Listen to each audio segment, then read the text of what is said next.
everyone, to Art Embraces Words. My name is Denise Nomura, and I'm the president of the Lamorinda Arts Council, and we are thrilled that you're here with us today.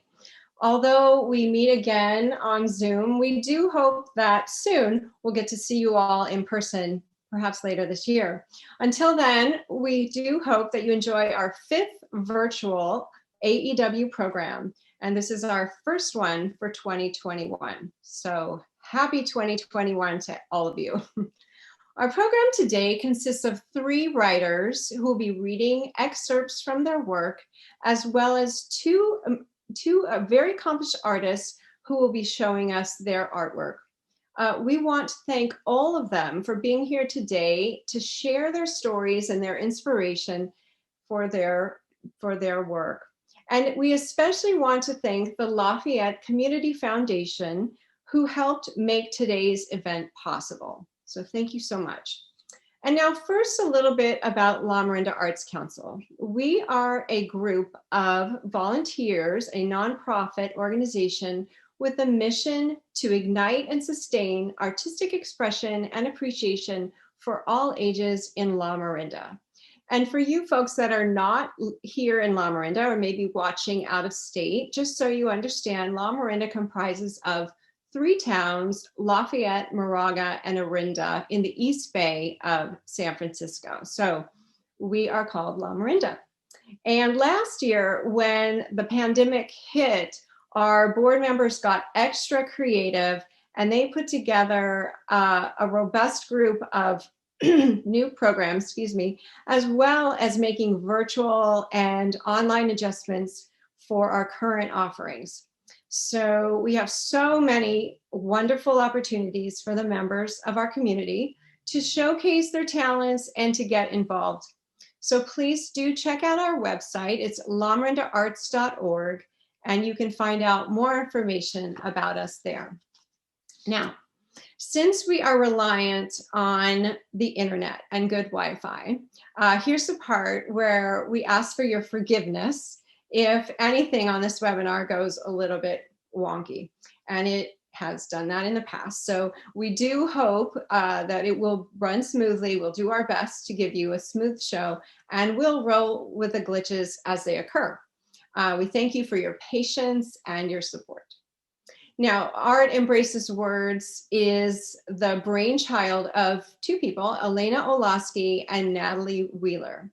And to begin our program today, I would like to introduce to you one of the co-founders, Elana Olosky, who will be explaining to you a little bit about how this event came to be. Elana. Why did Art Embraces Words begin?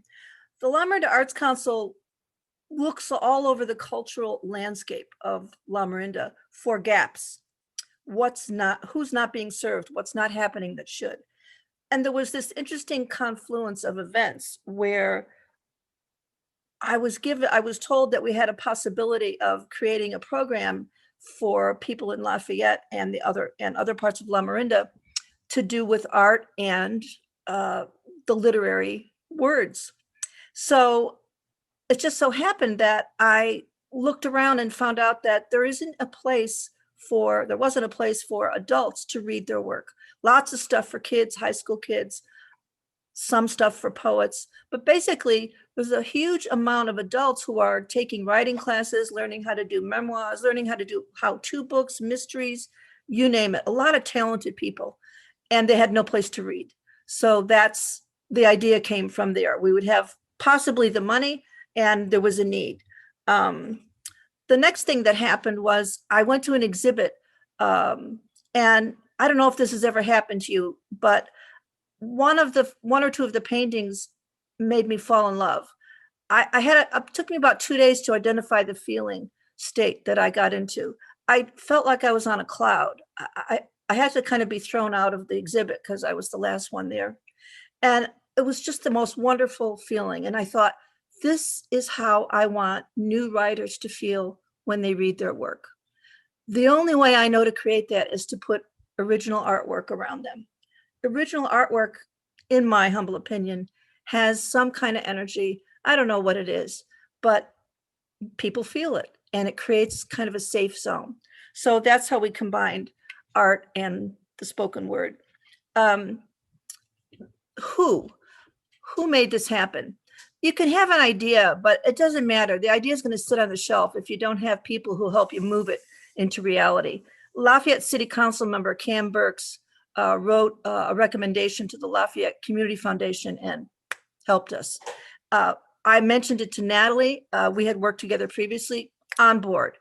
We contacted Andrea Firth and Janine Dubois Blanc of Diablo Writers Workshops because we had no idea how to structure it. Boom, they gave us a structure. Then we talked to our board members and our program director, Shelley Rose. She figured out the rest. We had Lynn Carey was the fabulous MC for the face-to-face meetings. Denise came on board. And now you have what you will experience today. Welcome. Oh, thank you so much, Elana. That was a wonderful explanation. And here we go with our 5th virtual Art Embraces Words. I would like to start our event with our first writer. And our first writer today is Judy Bebelaar of Berkeley. Judy will read Precious Acts of Treason, an excerpt from the book she and Ron Cabral of Concord authored about the students that came to know in the People's Temple. Their book, And Then They Were Gone, Teenagers of People's Temple from High School to Jonestown, won 10 honors and awards, including 4 first prizes. The last was awarded in September 2020 from Chanticleer, the Nellie Bly Award for Journalistic Writing. Welcome, Judy, and thank you so much for being here. Thank you. This is wonderful. I love the idea of art and words. Great. If you want to just say a little bit about your work and what you'll be reading today, and then you can go ahead and launch right into it. This is the book, And Then They Were Gone, Teenagers of People's Temple from High School to Jonestown. And Ron Cabral and I are the authors. He's a Concordian. Few people know that 1/2 of those who died in Jonestown were in their 20s or younger. 1/3 were under 18. In September of 1976, Ron and I were teaching at Opportunity High School, a small public alternative school, when Jim Jones sent almost all of the San Francisco People's Temple teenagers there. They were great kids. They joined Ron's radio production class, my creative writing class, and made possible the school's very first baseball team.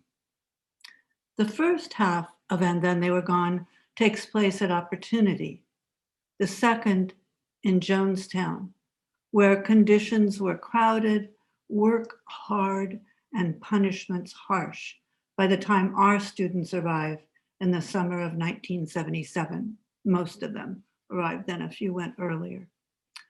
Both in San Francisco and Jonestown, the Temple kids had rebelled against Jones's rules. In Guyana, where Jonestown is, many of the Temple kids on the Opportunity baseball team became part of the Jonestown basketball team. That team played an important part in the story of Jonestown. Jones didn't approve of organized sports, to say the least, but he did like good PR. With the help of Jones's wife, Marceline, and through the boys' own wit and determination, Jones was convinced that the basketball team would be a good idea. And same thing happened in San Francisco with the baseball team. Here is an excerpt from chapter 12, Precious Acts of Treason, which to me is the heart of the book. Stephen, Jones' only biological son and my counselee at Opportunity, and a survivor, was very helpful in the process of writing the Jonestown section and allowed me to use any of his own lively and eloquent writing. This is from a piece of his called baby toes, which is in the book. 2 things you might want to know before I read it. The temple had 10 Greyhound buses, which they used to transport people all across the United States to protest, etc. And stilts were necessary for the buildings in Jonestown because they had to be held, the houses had to be held above the dampness and the dangers of the jungle. Probably I shouldn't have said houses, they were tiny cottages and dormitories for the older people. So here's the excerpt. We threw together a bootleg basketball court in Jonestown because I loved hoop, because Mike could weld, and because we'd had just about enough of Dad's controlling shit. It was a juicy piece of rebellion that ultimately saved many young lives. We managed to get the floor for a storage and tool room up on stilts before Dad said we had no money for the walls and the roof. Without walls and the roof, the floor took up just about the same area as 2 Greyhound buses. Now there was a measurement the people of People's Temple could understand. But for its precipitous, we made them adventurous edges, it was practically ready-made for a basketball court. I can't remember if Dad had said outright that we couldn't have a court. Everyone in Jonestown knew he didn't approve of competitive sport. It seemed like we were always trying to see how far we could get before our drug-whacked leader noticed. It was a lot harder for him to take something away than to snuff it while it was just between our ears. Once we got the idea, we didn't hesitate. It felt like we were erecting a monument to defiance. Our ball playing almost immediately became a force to be reckoned with in Jonestown. We needed the release of basketball, of competitive sport. Legal aggression with an undercurrent of communion. And the communion was of our own creation, our own volition, from the bottom up, not the top down. Genuine instead of demanded. The court was birthed in rebellion, and even Dad knew that a larger rebellion lay in trying to stop what Mike and I had started. We were on that court just about every free minute we were given, and some that we took. Much steam was let off there, literally and figuratively. And there is a short trailer of the book, 2 minutes, which is on the website if you want to learn more about the book. Well, thank you so much, Judy. I want to remind the audience that if you do have any questions, if you could please write them in the Q&A box below. I did want to ask you, was it your relationship with the teenagers that drove you to begin writing this book, or how was the process? How did you begin to? Well, we didn't start to write it till many years later. None of us, I think, teachers at the school knew what to do with our grief at so many of our students, 80 to 120 dying in Jonestown. And it seemed possible to say or do anything very meaningful. But in 2006, Ron called me to say he'd just seen a play at Berkeley Repertory Theater called The People's Temple, which had an apostrophe in People's to show that, as the official church name does not, but to show that the play was about the people of the temple and their church. I saw the play shortly after, and we said, yes, let's try to do this. We can do something that honors those wonderful kids, much like the play honored the people of the temple and told their story. And because we had their writing from Ron's journalism class, we didn't have recordings of the radio show, but Ron remembered a lot of them, and my poetry kids were in them too. So I had memories of them also. And then I had lots of the kids' poetry, so that's part of the book too. So in a way, finally there was a way to honor them and tell their story and keep their voices alive. Right. Then at first we were just going to do this little short book, but with advice it became longer, and got to move it on to Jonestown. So that meant research and trying to find kids to interview them. And it kept getting a much more interesting story. And it was hard to keep going sometimes. I was the lead writer, but we had the cover long before we had the book. So I kept the kids' faces in front of me to keep me going. And that really helped. And now I am so glad that we did it, because there's something about telling a sad story and remembering people that is a good thing, that brings them back to the world. Absolutely. Since the book's publication in 2018, what more about Jonestown and Guyana have you learned? Has there been anything new that's come out that, you might have wanted to include, or that maybe you can include later? Well, mainly from other survivors. Ron and I began to go to the memorial services that were held every year at the Evergreen Cemetery in Oakland. And I began to meet other survivors, and then we were accepted into that circle of people, and I became friends with some of them. They also had helped me with the writing of the book, with their own writing or their own memories. Okay. So that's the main way. But of course, every time I see something about Jonestown, I read it. Or some of the movies are terribly. They just are focusing. Pardon? Are they inaccurate, or? They're inaccurate, and they're just focusing on the terrible parts of Jonestown and the violence, and they leave out the people. But there have been some very good ones too. We have people that are watching that are, learning how to write, or they're in the process of writing maybe some of their first books. I know that this book has a lot of history. A lot of it is in the public domain.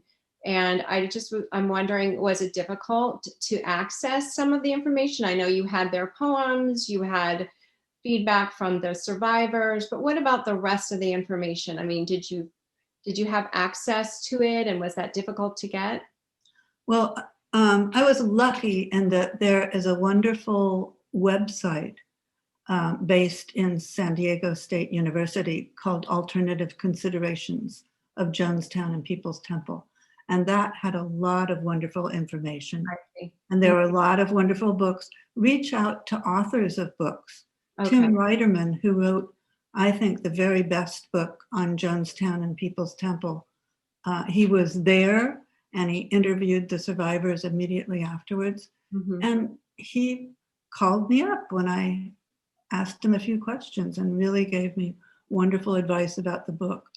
Up until the very end, he was helpful. So reach out to authors, and then reach out to people who were there, witnesses, participants. Okay, and great. Sometimes just emails can turn into, then you meet it and have coffee and really talk. We have a question from one of our viewers, from Susan Motner, who says, I'm so grateful to hear about this. The nephew of a very close friend, family friend, died in Jonestown, and the story has been nothing but a horror to me. I didn't feel like I could go see the Berkeley reproduction. Thank you for sharing about this. So. You're welcome. And there were wonderful things happening because there were so many young people there. There are funny stories, some of them in the book. There are stories of love and falling in love, which the kids did when they weren't supposed to at Opportunity. They fell in love with the non-Temple students, some of them, and it happened in Jonestown too, because kids will be kids. Right. What advice, Judy, would you give to people that are writing a similar kind of book? Like, let's just take the example of January 6th insurrection at the Capitol. if someone were to want to write about this, what kind of advice would you be able to give to them? I think the same thing. Do the best that you can to get in contact with people who are actually there. And of course, read everything you can about it. Right. But that's a very sad story too, Mm-hmm. and terrible. Yeah. And Buddy Guy, the famous jazz musician, said, funny thing about the blues, you sing them because you got them, but when you sing them, you lose them. And there's something about, and this is also to the person who asked me that question, writing down your thoughts and sharing them with friends, or drawing or making music or whatever it is that you're drawn to express, that helps take the edge off some of that horror and helps you even feel good sometimes about memories. Great advice, Judy. Thank you so much for being here today. And again, Judy Bebelaar's book is called And Then They Were Gone, Teenagers of People's Temple from High School to Jonestown. It is available for purchase on Amazon, or you can also find more information on her website. It's Judy Bebelaar, spelled BEBELAAR.com. I'll try to put that in the chat box. We will also, like she said, have a video. I think we have it currently on our website, which gives you a little introduction to the book, lamarindaarts.org. Thank you again. Thank you. We have two artists with us today, and the first one is Tim Hancock of Lafayette. Tim is a local illustrator, he's a fine artist and arts advocate who's been teaching art in the Bay Area for over 20 years. Let's see. Tim's artwork is featured in Walnut Creek's utility box project, and that can be seen on the corner of Main Street and Civic Drive in Walnut Creek. So go check it out, Main Street and Civic Drive. Tim is constantly inspired by the creative process. He loves experimenting with all different kinds of mediums. And today, Tim is showing illustrations from his work in progress graphic novel entitled Secret Ocean. So Tim, welcome. Hi, thanks for having me. Thank you for being here today. Why don't you tell us a little bit about yourself, and then we can take a look at your works and we can talk about those, what you're showing us today. A local illustrator, I do a lot of freelance illustration, and I've also been teaching art for about 20 years with kids in elementary schools, junior highs, through different projects. And, you know, I'm a spoken word artist, and I do a lot of events with that. And, you know, I've kind of put together a really wonderful, fun, imaginative, and whimsical graphic novel. And it's been a great, fun process. And I wanted to share that with you today about how it even begins, how it emerges from poetry to putting it down on paper and creating thumbnail sketches, which are small little sketches, to picking better compositions and color and mood and kind of working along some of that route. And there's quite a lot of different inspirations I've had with the story. But yeah, so that's the basic of what I'm going to talk about. And I feel really lucky that I'm able to share that process with you. And so basically we're talking about a journey into the unknown. And I want to take you on an adventure. And in that adventure, you're going to, as a reader, you're literally going to be diving down into the ocean and discovering new colorful characters, colorful worlds, and a whimsical, flowing, rhyming poem, which was very organic, how it all came out. So when I talk about the creative process, it's amazing how I kind of was in that place before you fall asleep, but you're awake. And this poem came to me, and I just continued to build on it. It took me 8 months. And then I pieced it together. I wrote this whole poem, and then I started illustrating it. And one of my biggest joys of my career as an art teacher is I'm able to share my stories and adventures with my own children and my students. And so this is actually a process piece where I've been working with kids, and I'll have an underwater ocean story, and I'll read this out and watch them connect with me and the story through art and really enjoy art after that. And so why don't we start with the first slide? of give you a look into. Wonderful. Mhm. So here, this is Secret Ocean, and this is kind of the cover page because it kind of gives you a breakdown of all the fun characters that you're going to be seeing. And we have the boy who is Troy, and we have Pete, which he meets, and we have a lot of other fun, whimsical characters that you see throughout this creative journey. And so a lot of my inspiration is 90% of the ocean is unexplored. What's down there? Who knows? The Earth has another ocean deep within it, a body of water. Did you know that? So it's basically exploring the unknown. And I would write a little bit of a poem, and then I would hear stories of oil drillers off the coast breaking into a layer of ocean ground, and followed by mysterious sounds and things they've never heard. And a few days later, something giant creature would of unknown origin would appear on the shore. And so I want to captivate the imagination of the audience, and maybe these, what's down there deep within this ocean, maybe these fish have a message for us or a warning. And who better to explore that than a child, young, hopeful generation. And basically we could find that we're all connected, and I want to spark the imagination. And so that's the success of what I've been able to do in the school. And so we see a basic overlook here of the creative, fun style that I created, with different fish, and it's kind of whimsical and flowing. And so this book is for all ages, but it's primarily, I would think, elementary students, a little bit of junior high, and they have that look of awe when you read it, like this unknown part of the world. We don't know everything on this planet. So it's nice to think about what's going on in places we don't know and the mystery of all that. That's so interesting. And I think even when you look at this illustration and drawing here, that sparks so much imagination. I mean, even without reading your story, it's like already you're thinking stories up in your head of what's going on. And I think you've really accomplished that with this piece. Thanks so much. Yeah, it's just basically, I've been soundboarding it off kids, and my son loves the adventure. He's a first grader. My daughter has special needs, so she loves the cadence and the rhythm of the rhymes and the bright colors. And so I'm just glad to have a place to share my thoughts. So yeah, so we can move on to the next scene now of the Secret Ocean. And this is a basic look at the thumbnail process. And as you can see, I went through this long process of breaking up the rhymes of the poem and drawing hundreds and hundreds of thumbnail sketches, which those are what illustrators call small pen and ink sketches, to try to get off the composition and the flow and the direction and the color, the mood, and basically to get it all to flow together, the good ambience. And so, I was thinking of making a hard copy of this book.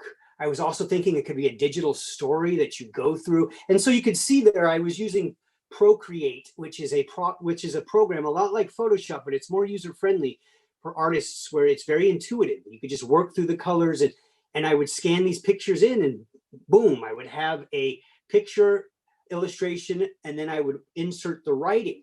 And so this is basically what happens. You do, it all started from a poem, thumbnails, illustrations. And this is all a learning process for me as well, being an illustrator and a writer. And so I've been working on layout and thinking about all these different components that go with it. And so I drew out the entire book, 8-page poem, into different chunks of words that match the illustrations, and I edited it down. Now I'm playing with formats. And is it a comic? Is it a picture book, a graphic novel?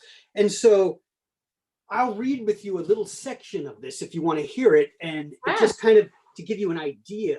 And that would be great. So it says, I was swimming for what seemed like thought this swim would never stop. The pressure was getting tight and my ears began to pop. But with the genie's magic, I was not affected. And how very lucky, I thought. I swam and swam and swam on down until at last I finally hit the ground. I started to feel all around the ocean floor. I felt sand and mud. But wait, I felt something more. I couldn't believe it. No, I couldn't conceive it. But I had discovered a mysterious door. Wow, now isn't this just very strange? I felt a knob and my hand attached, and I turned the latch. Suddenly the door opened and pulled me through like a drain all the way to the other side, and the secret ocean was identified. Wow, how does this place work? It's a secret ocean inside the middle of Earth. Now, what's going on? I didn't really know, but the sea had changed. It seemed somehow more strange and magical. The water had a special glow. And when I looked down below, to my amazement, there was an underwater carnival. I headed down to the colorful lights and everything turned real bright. I couldn't believe my eyes. I was completely mesmerized and amazed. Before me stood a fabulous fish parade. And all of these fish looked so different and unique. I was so excited, I made a loud squeak. Then suddenly over came a weird looking fish to greet. And even more unbelievable, the fish could speak. Hi, my name's Pete. No, don't be afraid. You want the type of thing I like to eat. How do you do? And well, what exactly are you? Said Pete. Well, I'm a human boy and my name is Troy. I said, how wonderful. I've never seen a human before. Soon I was surrounded by a few more. And these were all types of fish I'd never seen. I thought to myself, is this really happening? This is a human boy and he's here for a visit, said Pete. Well, I've never seen anything quite so exquisite, said another odd fish. Thinking of something to say, I started to fidget. Oh, well, that makes two of us. How neat. And all of you, it is very nice to meet. So that is a little part when you go, he discovers and goes down into a beautiful ocean, and then he discovers a new ocean and eventually has an epiphany and learns a lesson.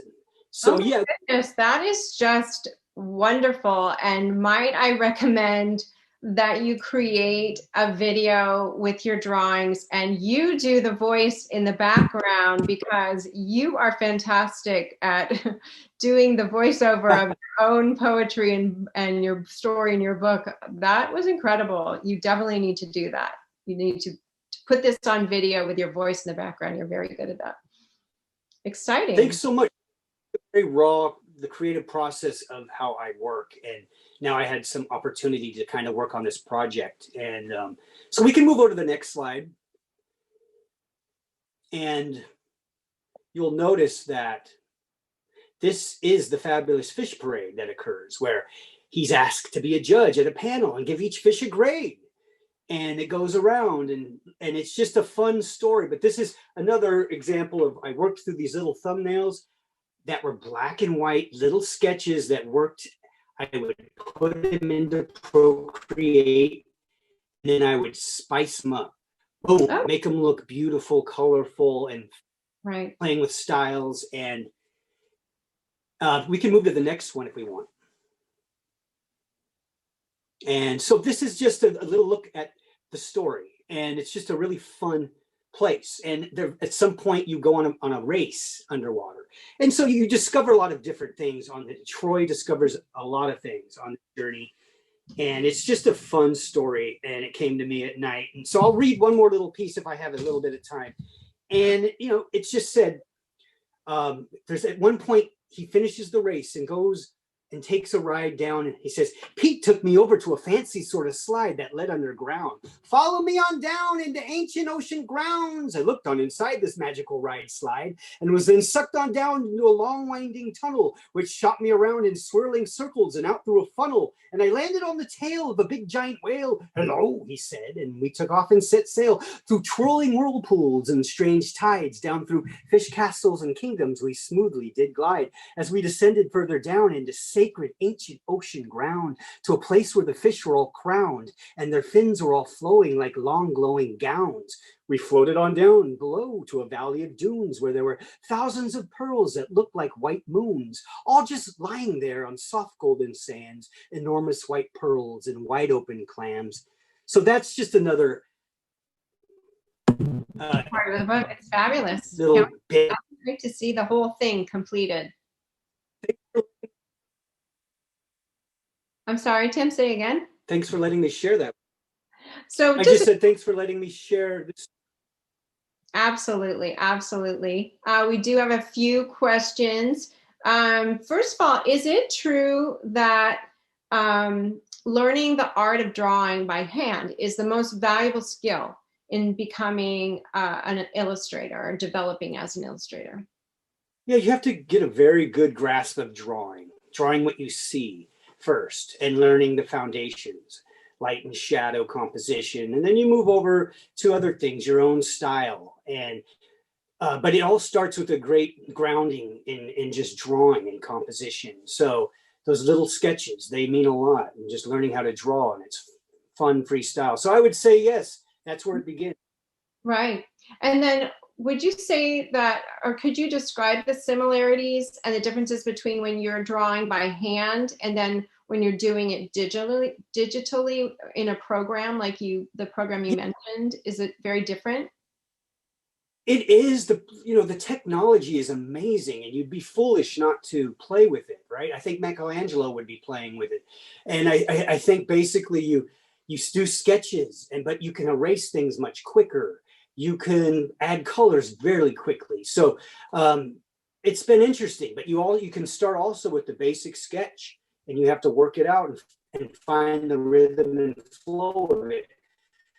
What I found worked best for me was sketching out my own little style, which comes naturally, then importing it in and then coloring it because it looked more like my thing. When I tried to draw it on the screen, it was neat, but it just didn't have that exact style that really resonates as mine. So, yeah. Interesting.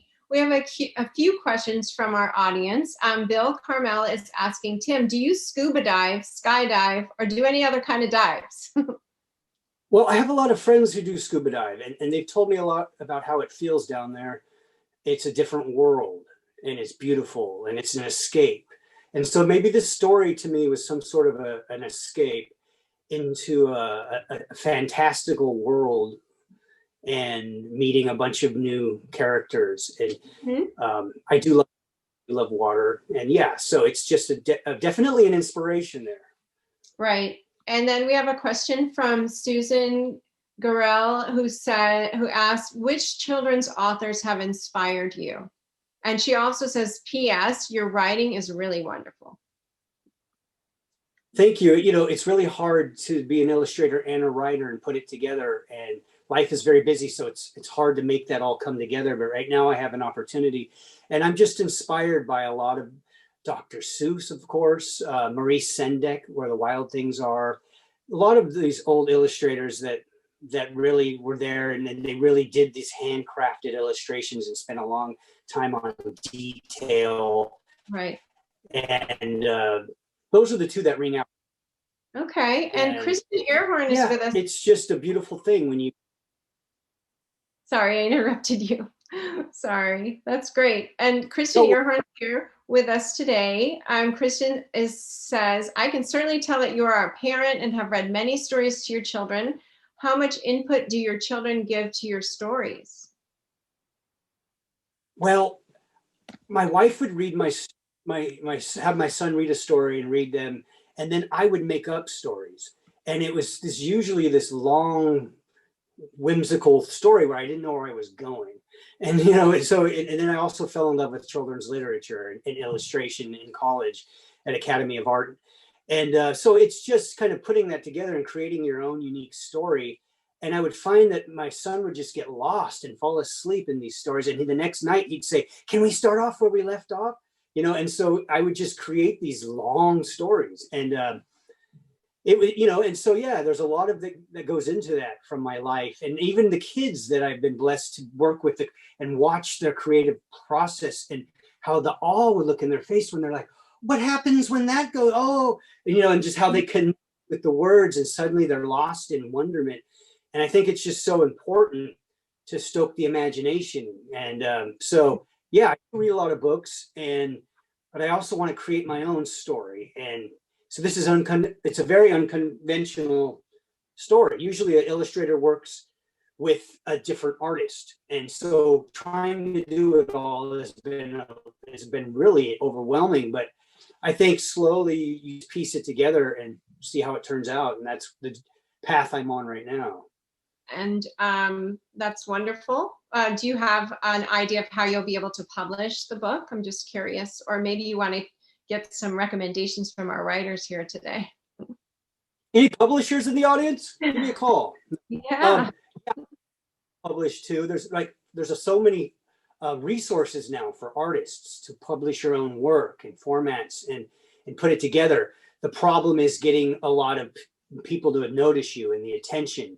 So, and I notice a lot of how people do it these days is they create their own project, and if someone's interested, then they sponsor you maybe for the next book, or you might catch the attention of a publisher. So I need to have my book edited. I love it the way it is, but obviously it needs to be fixed a little bit. And then, yeah, I mean, so self-publishing would be my first goal, but it would be nice to have it published as well. Okay. And it should be through me in the next year. But I'm going to try to shop it around, you know. Wonderful. I just have time for maybe one more question, and we have so many comments here for you. From Gray Johnson, it's really fun to watch your enthusiasm, learn about your process, see the drawings, and hear your words. How far along are you in completing your graphic novel, and when do you think it might be finished? Well, this is the best part. I'm almost towards the end. I've written the story. I've worked out all the illustrations. I've started to put the illustrations with the words. I've created the direction, the flow, the rhythm, the color. And, you know, I might want to do an online digital story too, where, like you were saying, where my voice goes. And maybe it's a bedtime story where kids could plug in a CD and just fall asleep hearing the whimsical story. So, yeah, I mean, I really should be done in the next, I'm right at the end of the process. So this is a learning process for me as well. So yes, thank you. I am enthusiastic. Everyone should be enthusiastic about life. It keeps you going. Sorry, I'm muted. Unfortunately, we're out of time for you today, but thank you so much, Tim, for sharing your work with us. That was really very exciting to see and hear all about your process. I want everyone out there to know that you can see more of Tim Hancock's work on his Instagram page. I believe you have a couple pages, but one that I have listed here is Timscapes Plein Air. And if you want to know of his others, maybe, I don't know if you want to mention Tim, you have a few other Instagram locations. I do a lot of commissions for landscape paintings. I do portraits. But I'm on Instagram on 2 different profiles, Tim illustration and then some of the work I've done in Walnut Creek and a lot of storybook characters. And then I have plein air paintings that are very bright and colorful. So yeah, and some poetry. Okay. Thanks so much for the opportunity.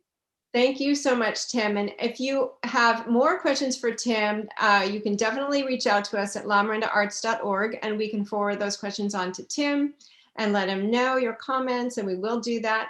And we will now move on to our next writer. And we have, thank you again, Tim. We have writer Jim Gunshinan of Walnut Creek, who will read from his creative nonfiction piece, The Broken Door, about the ebb and flow of the relationship between mother and son over time. Jim has over 20 years experience as a published nonfiction writer, poet, and creative fiction writer. His favorite subjects include climate change, green home building, and the place where science and spirituality meet. Hello, Jim. Thank you so much for being here. Hi, Denise. Thank you. It's nice to be a part of this wonderful group. Thank you. If you would like to tell us just a little bit about yourself and introduce your piece, that'd be great.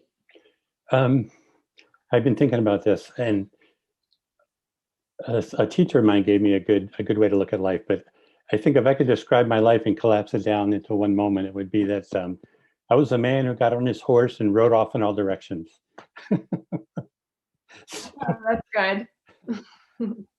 Sometimes I think I just haven't figured out what I want yet. But I've been writing is kind of like the through point of everything that I've done, starting with writing poetry in high school and writing a thesis in bioengineering, and then writing homilies, and then doing poetry, and then now I'm more focused on writing as an environmentalist on sustainability, but also writing memoir stuff, creative nonfiction, trying to understand, looking back and trying to understand my life and figure out where I fit in it all. I would imagine that every time you're going in one of these different paths, you just learn more and more about, your style and how you write and how to improve. So I would imagine it is, even though you're all over, it comes back to you again at the end. And writing a memoir would be a really interesting, end to all those different paths. Yeah, thanks. Wonderful. If you want to introduce your piece or how it came to be and then maybe read it, that'd be awesome.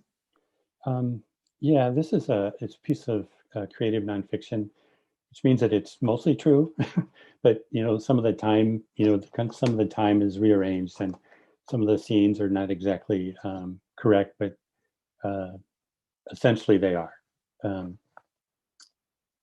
um, and so this is about an experience that I reflected on from high school, and it was easier for me to write it in third person for some reason, maybe because I get self-conscious, but anyway, so here it is. It's called A Broken Door. It's the early 70s in a suburb on the East Coast. The mother is in the spare bedroom, recently vacated by her oldest daughter. She is in her faded blue bathrobe, pushing a vacuum cleaner over the carpet in front of the single bed. It's Monday, another dreary cleaning day for this woman who comes alive talking to friends about politics and religion. We're in front of a class teaching Sunday school. Once he heard her laugh out loud, reading The World According to Garp on the living room couch. The sound of the metal louvered closet door winging open brought him into the room. Having just come home, the son is wearing his military school uniform, gray pants with black stripes running down the outside of each leg, polished black shoes, shining brass cross rifles on the lapel. The closet door had run off its track, and she is trying to fix it. He steps in to help. He is a helper, but she won't let him. She tries to take the door back and reposition it. I am stronger than you, she says to him. He took the door and put it back in its track. He didn't know they were competing and didn't know what to say. Maybe he told her that they were each strong in their own way. This is the kind of thing he would say, logical, reasonable, without discernible emotion.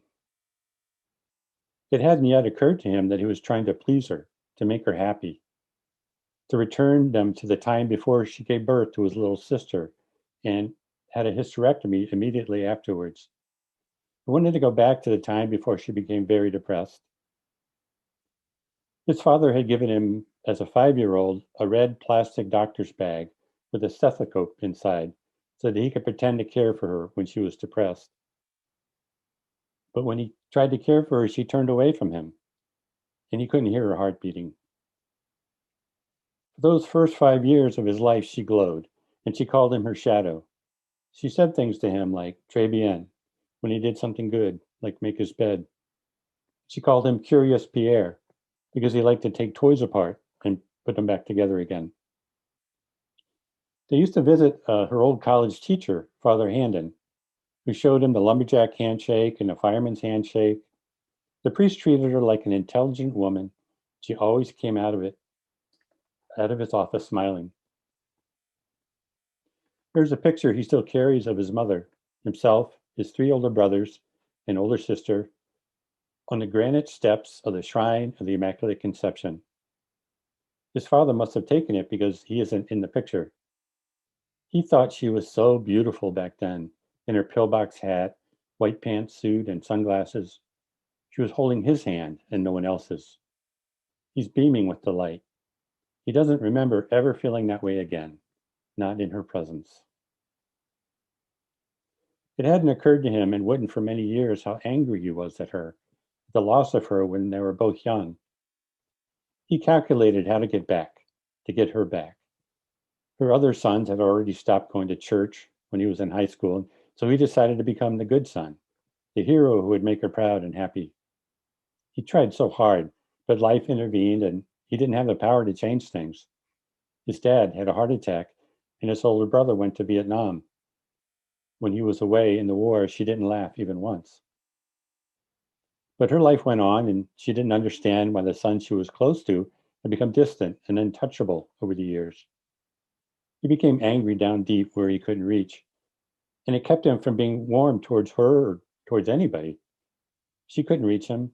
It would take him years to understand how much it hurt her when he didn't invite her to his high school's winter ball, also called the Mother's Ball, in the spring. He realized eventually, and after her death, that she must have missed him too, and been angry too. He would be there at her side as a hospital nurse took the pale green oxygen mask off her face and laid it on the soft rise of flesh on her chest. Her eyes were closed, and she was concentrating on something going on inside her. He would be ordained a priest in a few months. He was still waiting for her to give him what he wanted most, for her to be happy, for him. Don't be afraid, Mom. Let go. She did. Thank you so much, Jim. Very, very moving piece. Before I launch into the questions, I do want to remind the audience to please put your questions in the Q&A. So some of our viewers, as I mentioned before, are emerging writers. They're practicing their writing. They might be interested in your writing process. For example, you've written this from a creative nonfiction perspective. So you mentioned that it is some truth and some memoir, but within the story, it's kind of like a memoir. The boy or the man is writing a memoir. And can you tell us about that process, or how is this process coming together for you in writing this piece? There's really there's two different ways to think about writing. And, one is that you try to be as precise as possible. And that's what scientists do and engineers, when they're trying to create a new machine or a new way of doing things. You need to be very, very precise. And what I've come to learn over the years is that as a creative writer, it's not that you don't have that same value. You want to be precise. You want to be true to the spirit of what you're saying, and to let your imagination kind of carry the word. I started writing a journal about maybe 40 years ago. And I studied engineering, but I took a class called Autobiography and Revelation, where we did a lot of writing. And I think I understood that I had a story, which was kind of a revelation. I have a story of my own. Right. Yeah. Back when I was in high school, I remember reading Our Town by Thornton Wilder and Members of the Wedding by Carson McCullers. And they stick out for me because of the way I felt reading them. It's a little like Elana said when she sees beautiful art. It's kind of this sense of you're kind of living in the present fully, and you're not thinking about the past, you're not thinking about the future, you're just being. So my interest in spirituality took me to the church, and long story short, I was ordained, and I discovered preaching as a way to, as an outlet. So I had to write homilies, and somebody told me once, you have the heart of a poet. And so that led me into poetry. Mm-hmm. And poetry, in some sense, led me out of the priesthood. When you're a priest and a public figure, I say that, like the Roman collar is like a tongue depressor. Oh, right. Pull it out and it looks like a tongue depressor. Right. Because, you're really not free to say something that comes straight from your heart. Sure. Unless it's been censored, unless it's not going to offend anyone. Mm-hmm. And, that was hard. So I did a poetry workshop, the Squaw Valley Community of Poets, when I was on sabbatical, discerning about my future. And again, it was one of those moments where I felt like I was a kid in a candy store, And it's like, wow, I came here being a priest, and now it's like, no, I'm a poet. And then it's like, no, I'm just a human being among other human beings. Right. You found your true passions there. And that is right.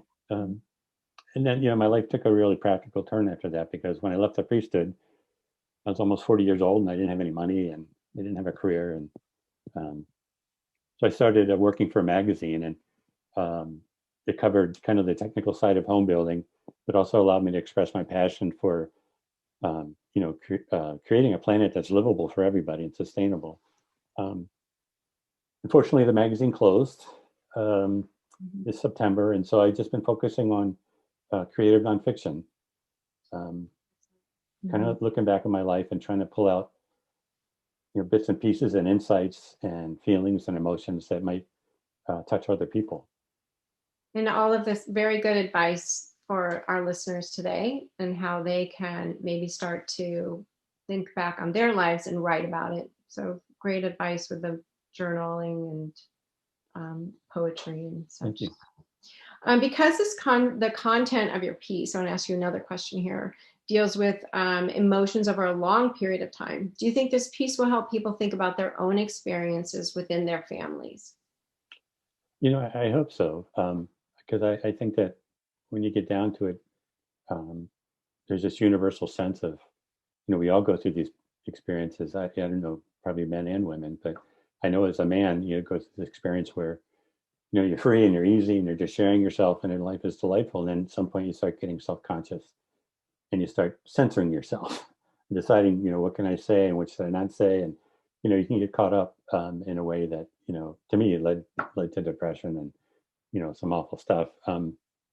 So I think that writing allows you a way to get back into that stuff and sort through it and pull out the gems and the diamonds and the things that you didn't realize were part of it. Right. So you have come to write in so many different genres. I mean, all you have to do, people out there, is to Google Jim's name, Jim Gunshinan, and you will see that he is all over.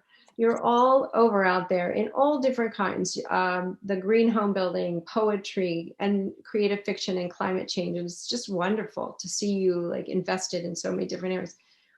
So are you really focused now then on the creative nonfiction process that you're writing in now, or do you want to continue in some of the other genres that you're writing in? You know, I'd like to keep writing about the environment, especially I'd like to get paid to do it. The creative nonfiction is more of, I'm kind of trying to lose the pressure that I have to do this and get published and get a lot of money.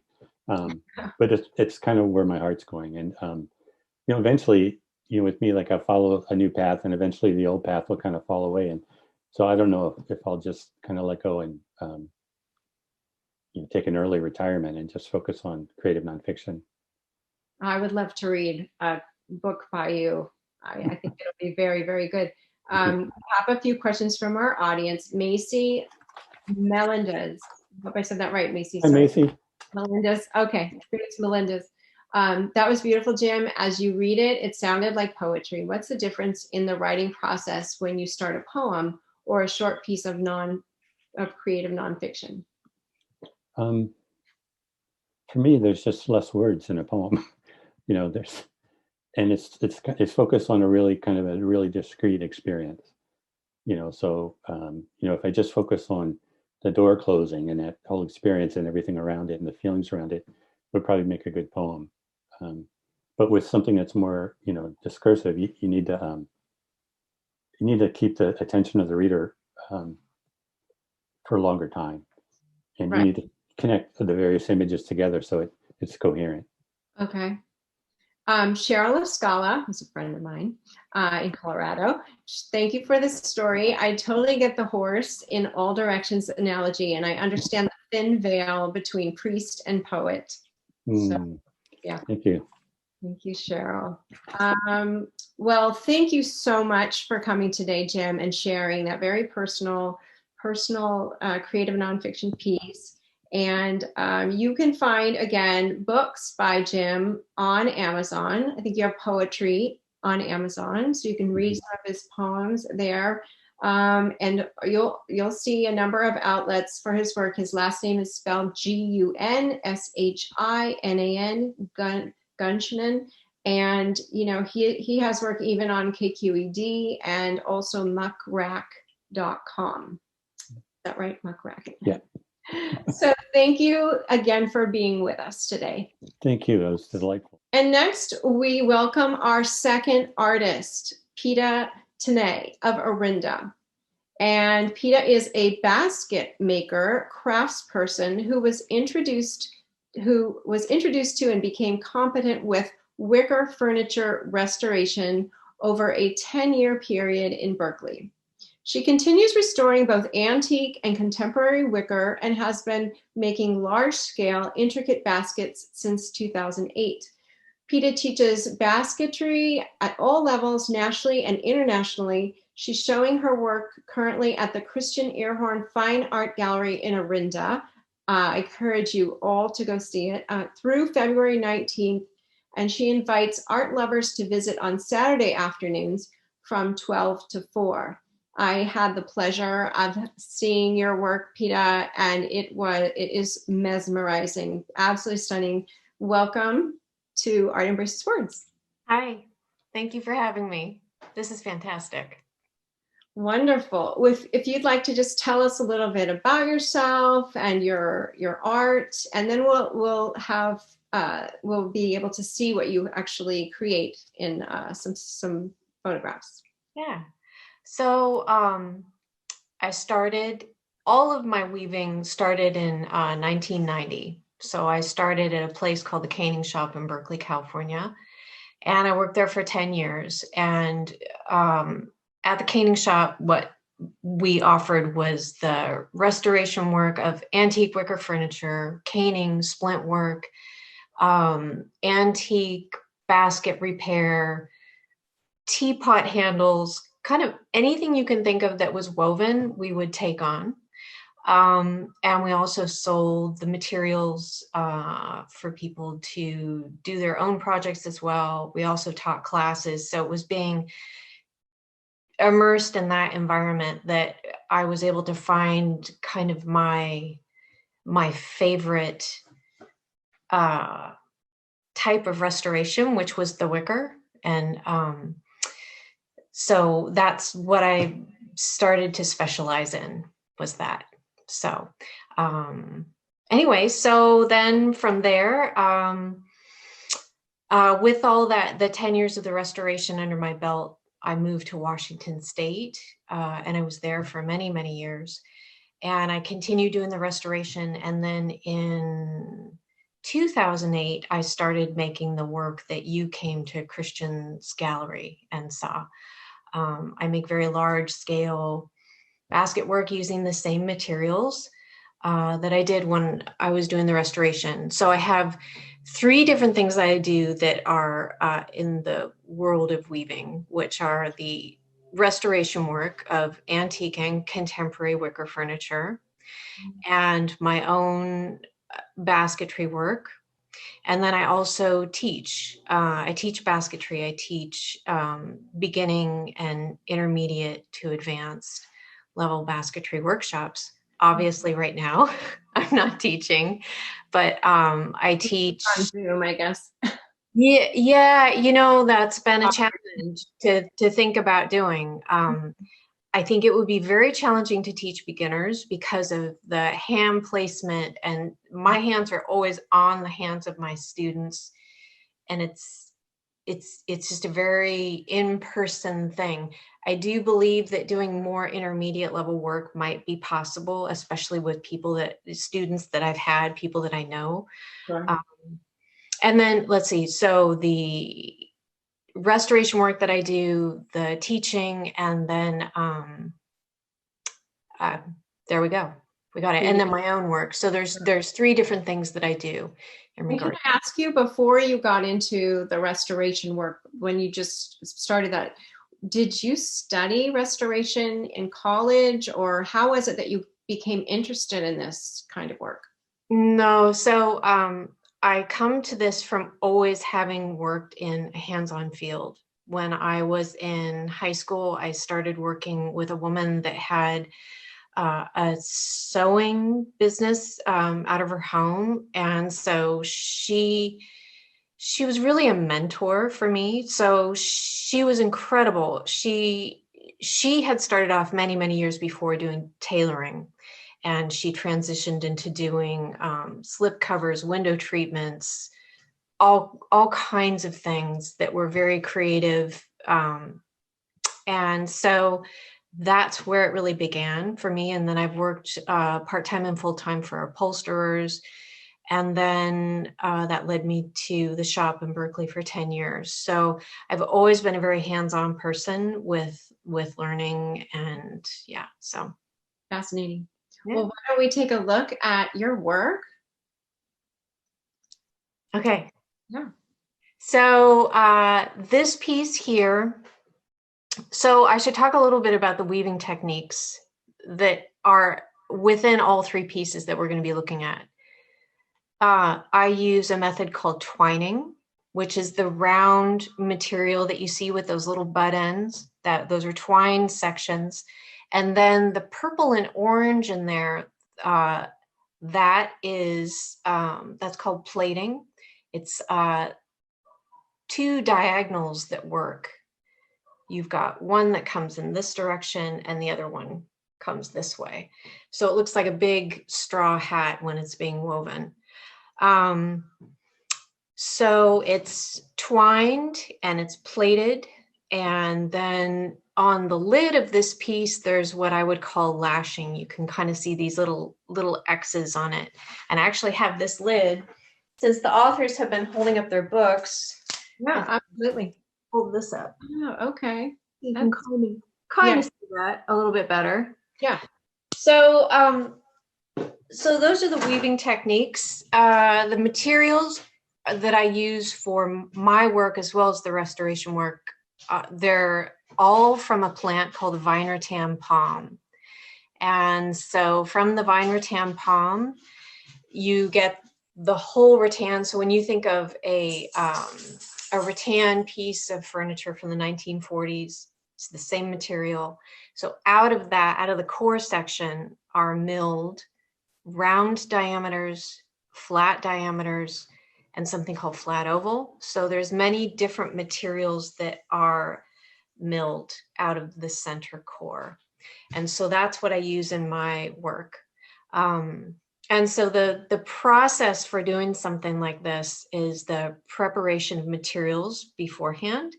I should say that all the materials, the vine rattan palm, many different varieties of it grow in tropical climates all over the world. What I use comes from, it's actually produced in factories in China. These factories have been in existence for probably 80 to 100 years or so.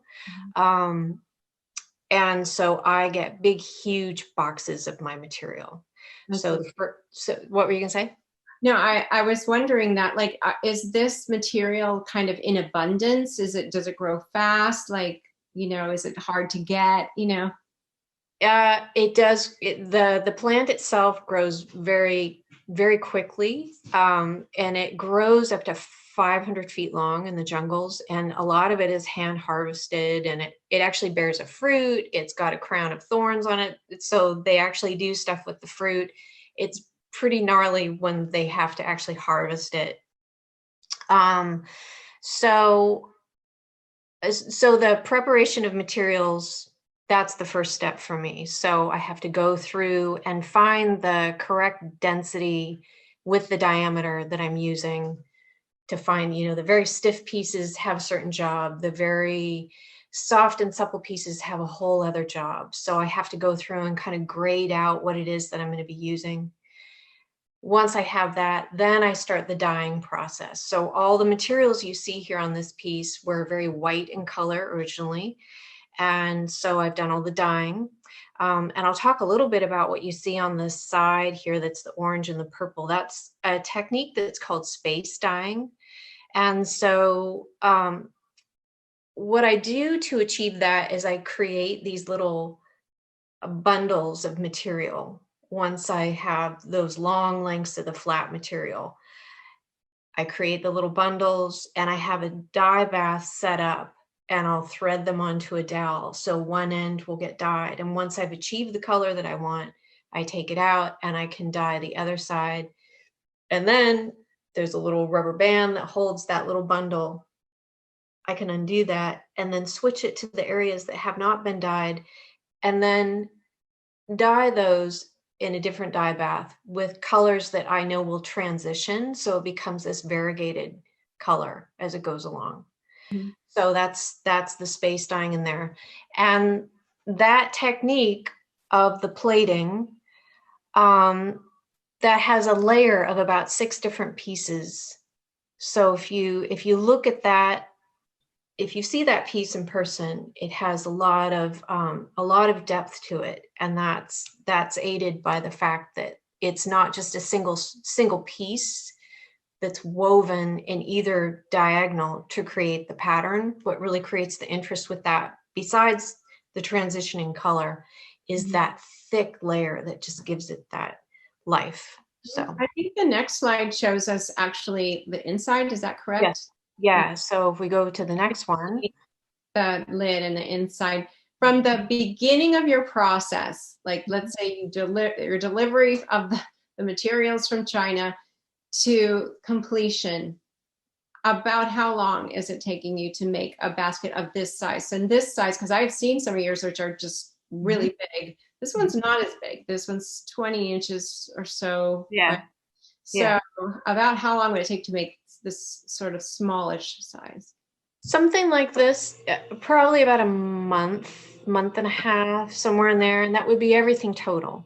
Preparing the materials, dyeing them, weaving, and then there's a lot of finishing that I do where I go back through a piece like this and I sand away color and I re-dye, and then I use a UV archival varnish, about 3 coats, and then I do a wax finish over that. So Right. yeah. So You see and you know, the one other thing that I would say about size is that something like this is a 2-part construction. Essentially, we have 2 baskets because the lid is a very complex thing to make because it has that collar. If you see that little black, just a little bit of that black strip on the edge, that's called a collar, and that sits down inside the basket so that it fits on there. But constructing something like that is fairly complex. So something like this, even in regards to the big wall pieces I make, like a 42-inch diameter, this might take just a little bit less time, but not that much. Okay. So, yeah. Let's see. Should we see the next slide? Yeah. This is one of your bigger ones, or is that right? Oh, it's 22 by 6. Yeah. So this is about the similar size to the lidded piece. So something like this would take quite a bit less time. So I would say this is maybe 2 weeks total, maybe less time or so. So this piece that we're looking at here has a ring border with a lattice overlay. So it's actually got 2 layers of weaving. If you look towards the inside of the basket, you can see the round diameter that's twining on the inside, and then it comes up and it creates that ring border, which then transitions into the lattice work. So the ring border here was an idea that I had from an antique piece that I own. And I kept looking at it thinking, I want to figure out how that works. So I sat down about maybe 12 years ago and figured out the original version of this. But since that, I've created numerous kind of variations of the original. Yeah, so yeah. Interesting. Go ahead. Oh, I don't know what I was going to say. What were you going to say? I was just going to say we have a question from the audience. I just wanted to tell you. Bill Carmel says, "Hi, Peeta. Love the forms that you weave. The sculptures you show at CEFA Gallery or Christian Earhorn are circular volumes. Do you work with other formats, forms made with looms or knitting, for instance?" No. No, I do not. As a child, my mom had, we still have looms here. So as a kid, I did loom weaving. But no, I'm not a knitter. I know I've kind of learned how to knit, but I don't do it. I just really stay focused on, I find that for me, when I get involved in something, I'm 100% with it. So for me to have like a kind of a hobby away from this doesn't work for me. So what is it about both creating and restoring wicker that keeps you so fascinated with this process? Curiosity and challenge. I really thought about that. Yeah, so I think by nature, I'm a very curious person. I always want to look at something inside and out and look at how it's made and see the, you know, the fine-tuned, fine handcrafted nature, the way that somebody has done something where they've put their own touch on it. And just how with time you'll look at things and how they have been finessed. And it can be anything. I mean, it can be a beautiful piece of clothing and you look at how it's constructed on the inside, and like old vintage suits with bound buttonholes and finished off seams and tailoring and anything like that. Curious person. Yeah. Right. And so I would say then comes in the challenge. So then taking that and thinking about that thing, it may be something completely not what I do at all, but the challenge of how can I take what I just saw and use some piece of that. Okay. All right. Christian Earhorn just writes quickly, we don't have much time left, but I admire and respect the fact that you have embraced a process that continues and gives new life to a truly ancient tradition. Is your process and style influenced by the basketry of any particular ancient culture? Wow. Probably many, I'm guessing. Say that again? I was just guessing maybe many different. Yeah. You know. Yeah, I would say Japanese bamboo basketry and Eastern European willow basketry would be probably the ones that I would gravitate the most to. And it's because of the fine quality and the sturdy, it's sturdy, but it's elegant and it flows. Yeah. So this last piece, do we have time? Yeah, we do. Super quick. Okay, so this last piece is that has the roped handles. This has the round reed, and inside that roped handle that you see is a solid piece of rattan that gives the body of that handle a lot of strength, and that solid rattan is soaked for 24 hours and it becomes flexible, and even more flexible when you apply a blowtorch to it with using welding gloves. And I have a jig made. And so that piece just becomes very buttery smooth to form. And then I can do the wrapping on the handles. So, yeah. Great. It's just really amazing, breathtaking. I want to thank you for being here, Peeta. And also I want to mention that she has a current exhibit. If you get a chance to go over to Christian Earhorn Fine Art Gallery in Orinda, her work will be there. Again, I think you said until the 19th of February. Yeah. And I'm there on Saturdays from 12 to 4. Anybody come down, talk to me about my work, about the other art that's there. We have 3 incredible painters. Wonderful. And we follow all protocols with COVID, so. Oh, yes, I've been, and you do, and it's great. Yeah. And also your work is available at Culture Object in New York City. That's cultureobject.com. And you have a website yourself, which is Tinay Studio, TINAY Studio.com. Thank you so much. Thank you. Okay, awesome. And our last guest writer today is Joni Keim of Lafayette, who was a research and technical writer for the natural health industry for 40 years. And now retired, she has turned her attention to writing a tribute series. In 1957, her father wrote about his 1920s childhood in rural Los Angeles. His stories were about his colorful father, Bill Keim. Her dad did not want the saga of his father's life forgotten. Recently, Joni organized her dad's stories, added photos, rewrote parts, and created a book entitled Fairview. Joni will read a harrowing true story from Fairview about her grandfather on a desolate stretch of road on the outskirts of Los Angeles in 1937. And what you will hear is a true historic tale. Welcome, Joni, and why don't you just tell us a little bit about your series, and then we can hear your excerpt. Okay, thank you. It's great to be here. I I love seeing that art is alive and well, watching what everybody is doing and thinking, it's so great. It's so great.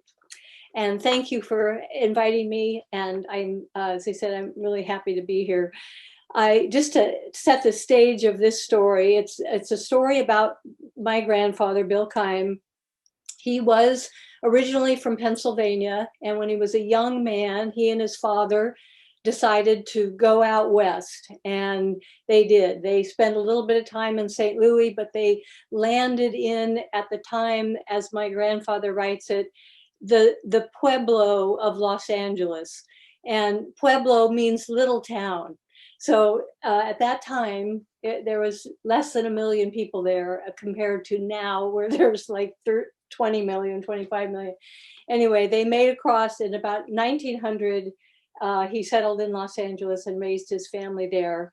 My grandfather was an amazing man. I remember him. But people always referred to him because when there was no other explanation, that he was a character. And he was. This is a true story. It begins with Bill leaving his dude ranch, which was his place of business. It was his. He owned the property, which is now Canoga Park, but he owned this large piece of land and developed a dude ranch for the city dwellers to get out of the city of Los Angeles to ride horses and dance and eat and have fun. This story is called Thugs and Malls, and malls, some people know this, some people don't, but it's the term that was used in that era for girls that were the girlfriends of thugs. After a long, busy, and successful day, Bill Keim swung his car onto Ventura Boulevard from his working dude ranch to return home. The night was dark, and Ventura Boulevard in 1937 was only a 2-lane, lonely road bounded by farms and occasional gas stations. He was on a particularly lonely stretch when a car passed him. It had a New York license plate.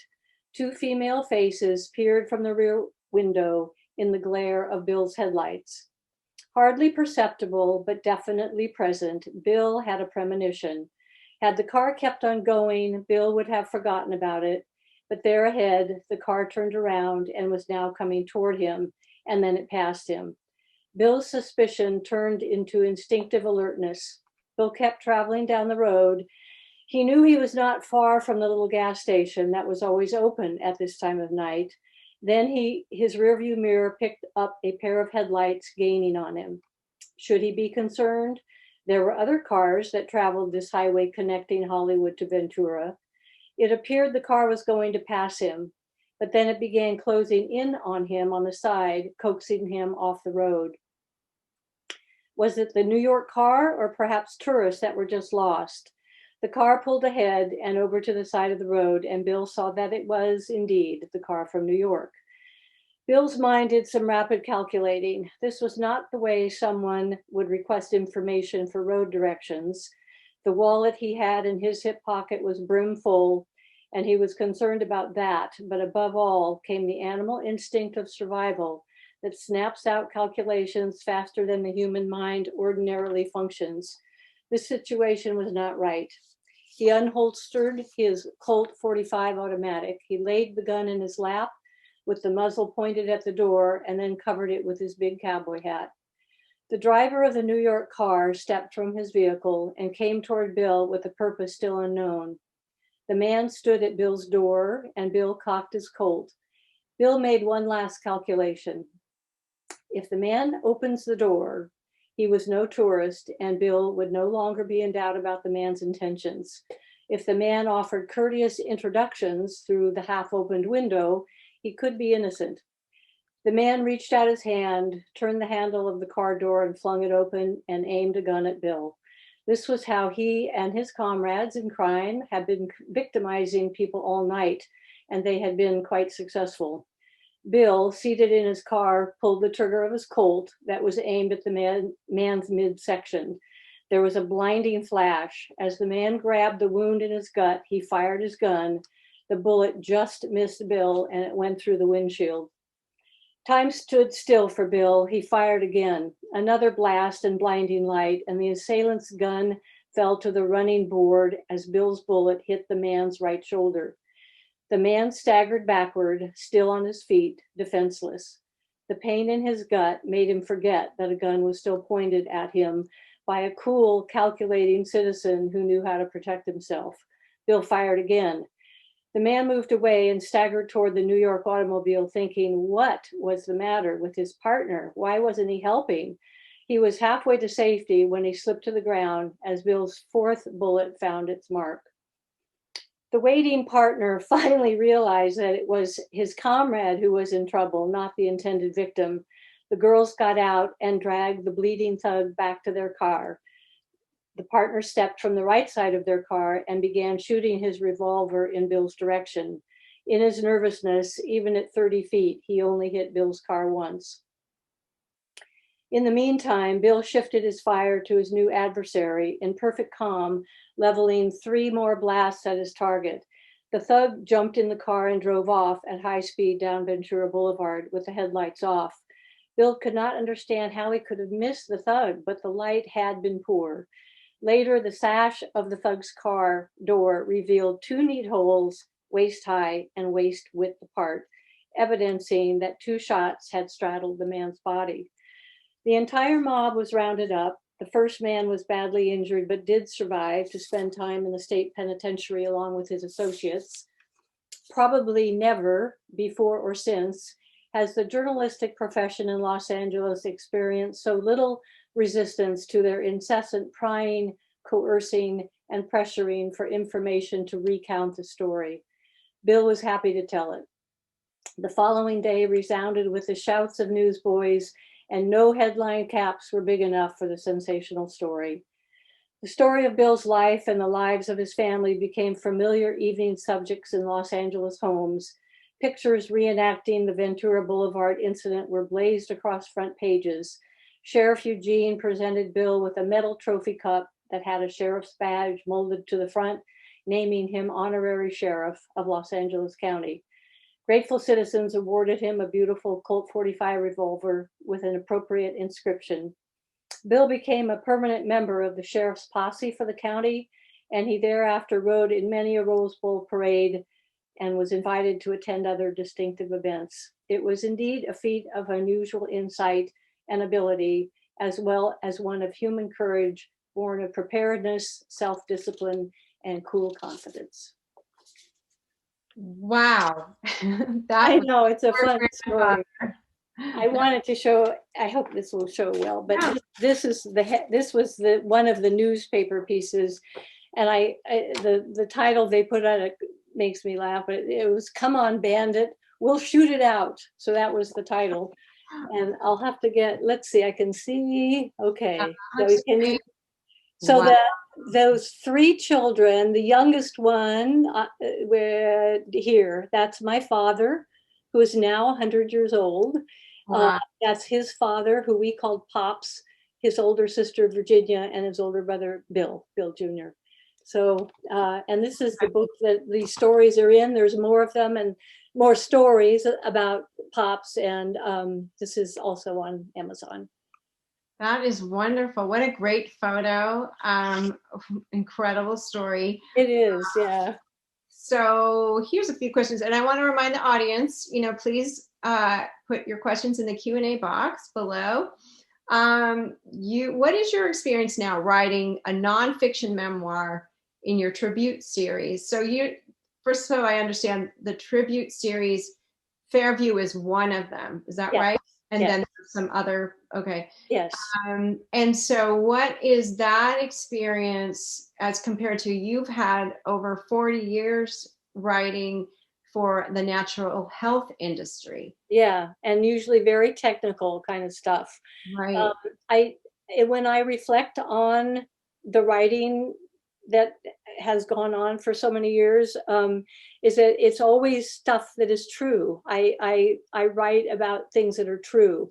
And I was thinking that it was somebody who told me when I was starting to write, which was in my early 20s when my children were really young. And it would be a time that I could be alone. I'd get up very early in the morning, about 4:30, and write until the family awoke and got up, and I had to start that process. But it was a very contemplative time, and I really loved it. And I had an opportunity because I had been studying with a naturopathic doctor, and so I went into writing for the field, and it began in magazines. But there's two pieces of advice. One was write about what you know. That was, and I to this day, when I'm a little bit stuck, it's like, write about what do I know? What do I know? And that helps me. The other thing was for the magazine articles, which was kind of a new, well, as I was doing more writing and was going into magazines, somebody said to me, make sure every article has facts, quotes, and anecdotes. And that was the structure of, I would make sure that every article was that way. So yes, there's been a tradition, a transition. I don't enjoy the technical writing as much anymore, though I do still do some of it. But I think now at this stage of my life, reflecting back, and so many precious things. And if I think this is the art of writing, is how can I put into words what I'm thinking and feeling? Sure. And so the memoirs now are about that. It's I'm at a, I'm starting to lose people in my life, and Right. I've been writing little stories about them and just the memories and feeling. Yeah, so it's great, and it's quite transporting. I find that when I'm in that process of this new era of writing memoirs and memories, that it really is a way, and it was mentioned earlier this evening, that it helps you process it. Right. Yeah. And so, yeah. Okay. And I'm assuming you've shared Fairview with your family members now, because it looks like you've had. Oh yeah. But I say my dad began the process in 1957. He was writing about his father, and he was telling the stories and reenacting them, and so it was. But this was a. Right. So we have just a few things from our audience I want to throw out there. First of all, Susan Mottner. Wow, great story, wonderful program. Sorry I have to leave. She said thank you to the Lamaranda Arts Council. Jim Gunshinan, our other writer on the show, one of our other writers. Bill reminds me of Chuck Yeager with the right stuff. Yeah, he had the right stuff. That's good. I like that. Thank you for sharing his story, he says. And Susan Gurrell says, another terrific Art Embraces Words. Thank you. But I also wanted to say, I can only imagine you as a young girl and having either your grandfather or your father,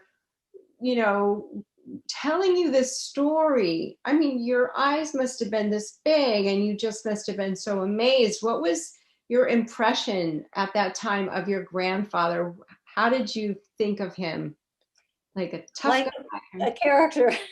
Character. He was bigger than life. But one of my memories, one of my best memories of him is he was a huge pretzel fan, and he and I would sit down to a bowl of pretzels. Right. And that's one of my main memories of him. But just that he was bigger than life.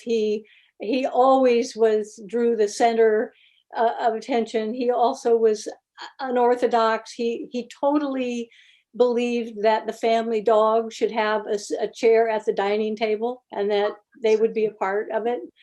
So I thought that was brilliant. I agreed with him on that. He was a character.